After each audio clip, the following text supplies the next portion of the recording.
사과 한 알, 마트에서 5,000원, 어떤 건 한 알에 8,000원까지 합니다. 비싸다 싶어도 그냥 사과니까 그러니 하고 집어들죠. 그런데 이 사과를 키운 농부는 나무 한 그루를 심을 때마다 본사에 라이센스 비용을 내야 하고요. 매년 판매액의 일부를 또 로얄티로 송금해야 하고, 심지어 미국 워싱턴주가 아닌 다른 지역에서는 이 사과나무를 심는 것 자체가 불법입니다. 오늘 영상은 사과 한 품종이 어떻게 프랜차이즈 본사처럼 운영되는지에 관한 이야기입니다. 먼저 짚고 가야 할 게 있습니다. 우리가 평소에 먹는 대부분의 사과, 부사, 후지, 갈라, 홍로 이런 품종들은 누구나 키울 수 있습니다. 농민이 묘목을 사서 심고 키워서 팔면 그걸로 끝입니다. 어디서 키우든 얼마나 키우든 누구에게 팔든 전적으로 농민의 자유이죠. 우리가 막연하게 사과 농사라고 하면 떠올리는 바로 그 그림이 이건 거죠. 그러니까 우리는 사과 농사 그리면 앞에서 말씀드린 그것과는 굉장히 거리가 멉니다. 누구나 심을 수 있고 누구나 자기 마음대로 생산해서 팔 수가 있는 게 우리에겐 사과 농사인 거죠. 그런데 지난 20년 사이 전혀 다른 모델이 등장했습니다. 업계에서는 이걸 클럽 애플 또는 매니지먼트 브라이어티라고 부릅니다. 이게 뭔지 궁금하시죠? 이 모델의 핵심은 단 하나입니다. 사과는 아무나 키울 수 없다입니다.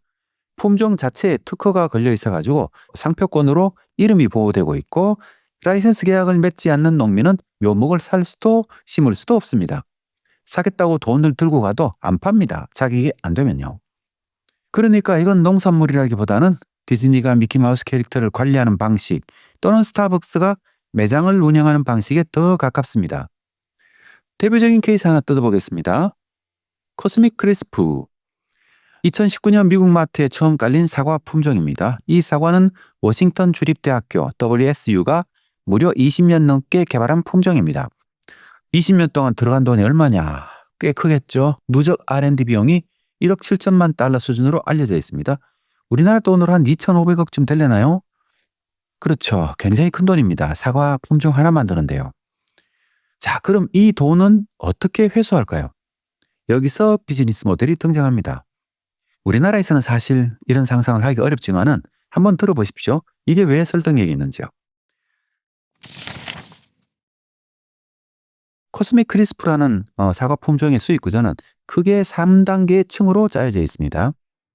첫째는 묘목 라이센스 비용입니다. 농민이 코스믹 크리스프 나무를 사려면은 한 그루당 일정 금액의 초기 라이센스비를 내야 합니다. 둘째는 판매 로열티입니다. 사과를 수확해서 팔 때마다 판매액의 일정 비율을 본사에 송금해야 합니다. 박스 단위로 계산되죠. 셋째, 지역 제한. 이게 핵심입니다. 코스믹 크리스프는 워싱턴주 농민에게만 재배 권한이 주어집니다. 적어도 도입 후 10년 동안은요. 캘리포니아 농민도 뉴욕 농민도 다른 주의 어떤 농민도 이 사과를 심을 수는 없습니다. 왜 이렇게 했을까요? 공급을 통제해야 가격이 유지되기 때문입니다. 너무 많이 풀리면 평범한 사과가 되어버리는 거죠. 프리미엄 가격을 받을 수가 없게 되는 거고요. 여기서 한 가지 알아둬야 될 게 있는데요. 우리는 과일 산업을 얘기할 때 특히 품종이 지배하는 산업이다라고 얘기합니다. 그러니까 딸기를 한번 떠올려 보십시오. 그전까지 우리나라 국민들이 딸기를 그렇게 많이 먹은 것 같지는 않거든요.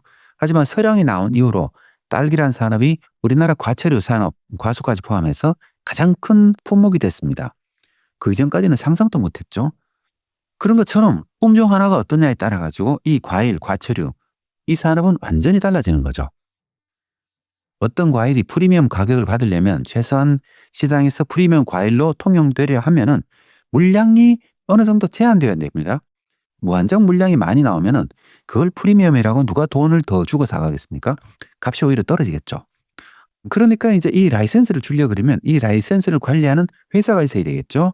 워싱턴주에서는 PVM, Proprietary Variety Management라는 쉽게 말해가지고 품종 보호 회사 이렇게 보면 됩니다.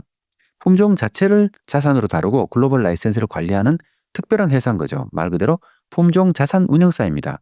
소비자가 마트에서 사과를 사면은 그 돈은 마트, 농민, 유통사를 거쳐가지고 결국 품종 자산 회사로 계좌로 흘러 들어갑니다.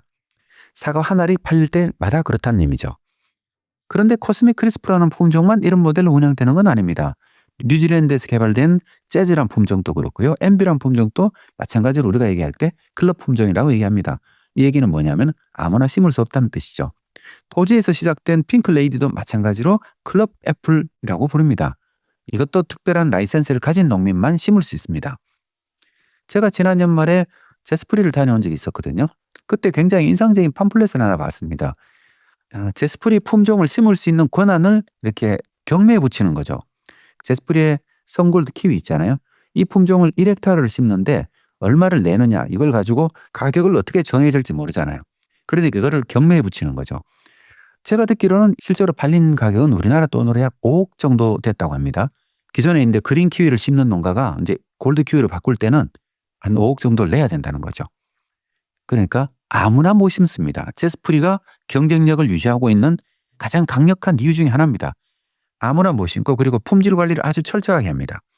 그러니까 제스프리의 키위는 항상 우리가 기대하는 맛이 있는 겁니다. 그 맛을 충족시켜주지 않으면 다음에 소비자들이 그 제스프리 키위를 선택할 리가 없잖아요. 가격도 비싼데. 이 구조 어디서 많이 본 것 같지 않으십니까? 스타벅스를 한번 비교해 보겠습니다. 가맹점주는 본사에 초기 가맹비를 내고요. 매출의 일부를 로열티로 냅니다. 본사는 매장 수를 통제해 가지고 브랜드 가치를 지키고요. 점주는 함부로 스타벅스 스타일의 카페 같은 걸 차릴 수도 없습니다. 그럼 코스믹 크리스프는요? 농민은 본사에 초기 라이선스비를 내고 판매액의 일부를 로열티로 냅니다.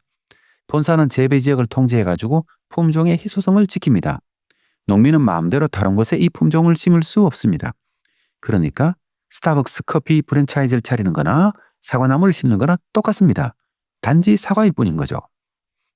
종자기업은 품종 자체는 한 번 개발해두고 나무가 한 그루 늘어날 때마다, 사과 한 박스가 팔릴 때마다 수익을 받습니다. 농업이 아니라 지적재산권 라이센싱 사업이라고 할 수 있습니다. 자, 그럼 이 모델은 좋은 걸까요? 나쁜 걸까요? 우리나라에서는 이 로열티 받는 걸 아주 별로 좋게 생각하진 않죠. 왜냐하면 많은 공공기관에서 보도자료를 낼 때 우리가 이 품종을 개발해서 농민들이 로열티 부담하는 걸 줄였습니다라고 얘기합니다. 이게 무슨 얘기냐면은 이 품종은 국가가 개발했으니까 아무나 심어도 된다는 의미입니다. 그러니까 누구도 품질 관리를 하지 않고 누구도 생산량을 통제하지 않습니다. 우리가 클럽 품종이라고 부르는 것들은 첫 번째는 뭐죠? 아무나 못 심습니다. 그리고 엄격하게 품질 관리를 하고요. 이게 특징입니다. 자, 그럼 이게 나쁜 거냐 좋은 거냐 한번 살펴봐야 되겠죠. 여기서부터는 양쪽을 한번 다 바라보겠습니다. 먼저 긍정적인 측면입니다. 첫째, R&D 투자 회수가 가능해집니다. 20년 동안 2,500억 원을 썼다고 했잖아요. 만약 누구나 키울 수 있는 공개 품종으로 풀어버리면 이 돈은 누가 회수를 합니까? 아무도 회수할 수 없습니다. 그러니까 국가만 품종을 개발할 수 있습니다. 지금 우리나라에서 일어나고 있는 일이죠. 회수 모델이 없으면 애초에 신품종 개발 자체가 일어나지 않습니다. 그러니까 클럽 품종 자체가 만들어지지 않는 거죠. 둘째는 품질이 균일하게 유지가 됩니다. 라이선스 계약에는 재배 방법, 수확 기준, 보관 조건까지 다 명시가 되어 있습니다. 그래서 어느 마트에서 사든 맛이 거의 일정합니다. 소비자 입장에서는 복불복 사과가 아니라 맛이 보장되는 사과가 됩니다. 셋째는 브랜드가 만들어집니다. 사람들이 이름을 보고 삽니다. 농산물의 브랜딩이라는 거의 불가능했던 일이 실제로 가능해진 거죠. 이제 부정적인 측면도 한번 보겠습니다. 첫째, 농민의 자율성이 사라집니다. 사실 농민들은 어떤 품종이든 심고 싶은 걸 심고 싶어 하죠. 어떤 품종을 키울지, 어디서 키울지, 어떻게 팔지, 농민의 결정권이 클럽 품종을 심으면 줄어듭니다. 그리고 품질을 관리하는 회사의 지시를 따르지 않으면 라이센스가 박탈되기도 하고요. 농민이 사업가가 아니라 그러니까 가맹점주에 가까워지는 모델입니다. 둘째는 진입 장벽이 생깁니다. 계약을 맺을 수 있는 농민이 정해져 있습니다. 워싱턴주 출신이 아니면은, 그리고 어느 정도 규모가 있는 농장이 아니면 끼어들 수조차 없고요. 농업이 점점 더 자본 집약적인 산업으로 변해갑니다. 셋째는 품종의 다양성이 줄어들 위험이 있습니다. 시장이 몇 개의 고수익 클럽 품종으로 쏠리면은 지역 토종 품종이나 다양성을 가진 공개 품종이 밀려나겠죠. 장기적으로는 사과 산업 전체의 유전적 다양성이 줄어들 수 있다는 우려도 제기되고 있습니다. 넷째, 소비자 가격이 올라갑니다. 공급이 제한되고 브랜드 프리미엄이 붙으면은 일반 사과보다는 1.5배에서 2배 비싼 가격이 형성됩니다. 맛 좋은 사과는 일종의 사치제가 되는 거죠. 자, 여기까지가 미국 이야기였습니다. 이제 한국으로 한번 시점을 옮겨보겠습니다. 그리고 솔직히 말씀드리면 한국 이야기가 훨씬 더 흥미롭습니다. 왜냐하면 한국은 이 시스템의 정반대 사례를 하나 가지고 있거든요. 샤인머스켓 들어보셨을 겁니다. 한 송이에 한때는 10,000원, 좋은 건 30,000원까지 가던 청포도입니다. 백화점 과일 코너의 스타였죠. 이 품종은 어디서 왔을까요? 다 알고 있죠. 일본입니다. 거의 20년 가까이 개발한 일본 입장에서는 코스믹 크리스프 같은 자국의 자존심이 있는 품종이었습니다. 그런데 무슨 일이 벌어졌냐 하면은 당시 한국은 국제식물신품종보호협약 유포부라고 하죠. 1991년 협약에 가입은 했지만은 포도는 대상 작물 목록에 들어있지 않은 상태였습니다. 한국에서 포도가 품종 보호 대상이 된 건 2012년. 그 사이에 샤인머스켓 묘목은 한국으로 들어와가지고 한국 농가들이 자유롭게 로열티 한 푼 내지 않고 재배하기 시작했습니다. 법적으로는 문제가 전혀 없었죠. 하지만 일본 입장에서는 20년 공들여 만든 자국 품종이 바다 건너 무료로 대량 재배되는 걸 지켜봐야 했습니다. 일본 농가들이 굉장히 분노했겠죠. 일본 정부는 결국 2020년에 종묘법을 개정해가지고 자국 품종의 무단 해외 반출의 형사처벌, 최대 징역 10년의 벌금까지 부과할 수 있게 만들었습니다. 그랬지만 조금 늦은 조치였죠. 이미 한국 농가에서는 샤인머스켓이 깔린 상태였고 중국까지 굉장히 확산된 이유였죠. 여기서부터가 이야기의 핵심입니다. 샤인머스켓은 한국에서 너무 잘 팔렸습니다. 한 송이에 10,000원, 20,000원, 농가 입장에서는 일반 포도보다 훨씬 더 수익이 좋은 품목이었죠. 또도 나도 샤인머스켓으로 갈아엎기 시작했습니다. 결과는 어떻게 됐을까요? 공급이 급격하게 늘어났고 연이어서 가격이 폭락했습니다. 2023년 즈음에는 한 송이에 3,000원, 4,000원까지 떨어지는 사례도 나왔습니다. 자, 이걸 클럽 애플 모델과 한번 비교해 보시죠. 코스믹 크리스프는 워싱턴주 농민에게만 라이센스를 줘가지고 재배 면적을 통제했습니다. 공급이 통제가 되니까 가격이 유지가 되죠. 왜냐하면 코스믹 크리스프라는 품종은 다른 사과하고는 다르잖아요. 독특한 맛과 향이 있기 때문에 약간 비싸더라도 이걸 찾는 소비자들은 충분히 존재할 수 있는 거죠. 농민 수익도 본사 수익도 소비자가 느끼는 브랜드 가치도 다 같이 안정적으로 유지가 됐습니다. 그 라이센스 시스템 덕분에요. 반면에 샤인머스켓은 누구도 통제 안 했습니다. 일본은 법적 권한이 없었고 한국엔 통제할 주체가 아예 없었습니다. 결과는 좋은 품종이 단 5년 만에 흔한 품종이 되었고 샤인머스켓은 이제 별로다라는 인식까지 생겼습니다. 왜냐하면은 이 추석 때 같은데 좀 먼저 출하하려고 다 익기도 전에 먼저 따서 판매하는 것들도 많았거든요. 그러니까 품종 관리가 안 되는 경우가 많았습니다. 많은 소비자들이 먹어보고는 물맛이 나네? 이러고는 안 사는 거죠. 그 다음부터는요. 샤인머스켓 사건은 한국 농업에 굉장히 중요한 교훈을 남겼습니다. 좋은 품종만으로는 부족하다.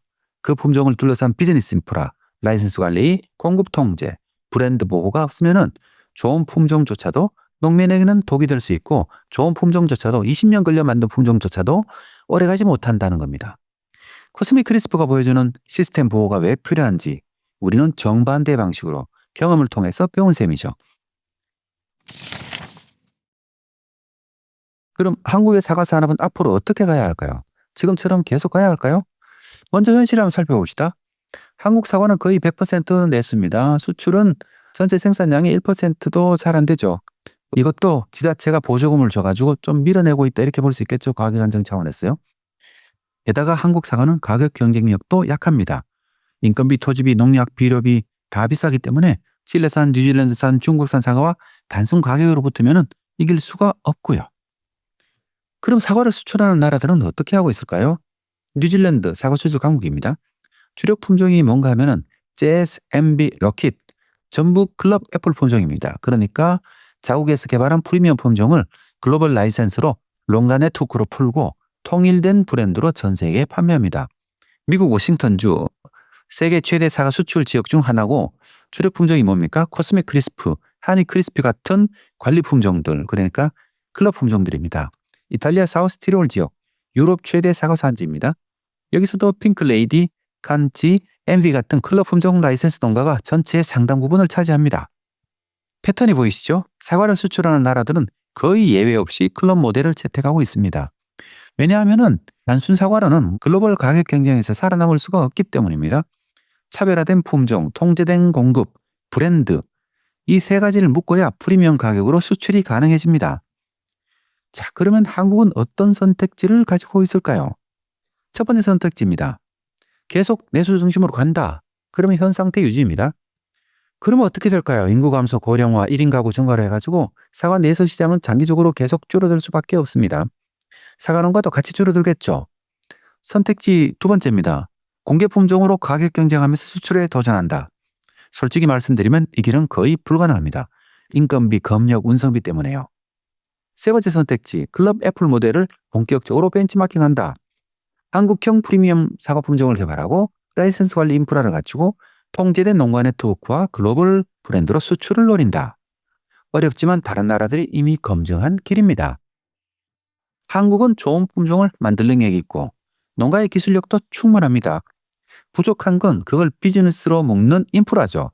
농촌진흥청과 사기업, 농협, 수출 채널이 묶여가지고 코스믹 크리스프 같은 시스템을 만들 수 있느냐? 이게 앞으로 10년 한국 사과 산업의 가장 중요한 질문이 될 겁니다. 제가 뭐라고 얘기했습니까? 과일은 품종이 다 먹는다고요. 품종이 좋으면 비싸더라도 충분히 경쟁력을 가질 수 있습니다. 우리나라가 잘하는 거잖아요. 품종 개발하는 거. 정말 잘하거든요. 우리나라 사과 산업이 글로벌 시장에서 살아남으려고 하면은 코스믹 크리스프 같은 클럽 모델을 진지하게 벤치마킹 해야 할 가능성이 큽니다.